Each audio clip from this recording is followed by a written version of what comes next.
Welcome to April's Market Update. Let's take a look at residential real estate activity in your area during the month of April. The number of active listings was down 15% from 1 year earlier and down 2% from the previous month. This smaller inventory means that buyers who waited to buy may have had a smaller selection to choose from.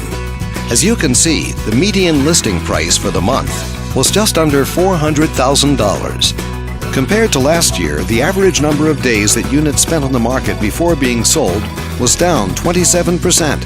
This lower number of days may signal a positive trend in the local inventory turnover rate. The median sale price was just under $370,000. The number of units sold increased 23% year over year and increased 49% month over month. These figures may indicate that buyers have been taking advantage of opportunities in this market. Thanks for watching. We hope you use this information to make smart, informed decisions in your upcoming real estate transactions. Feel free to contact us for more information or further assistance.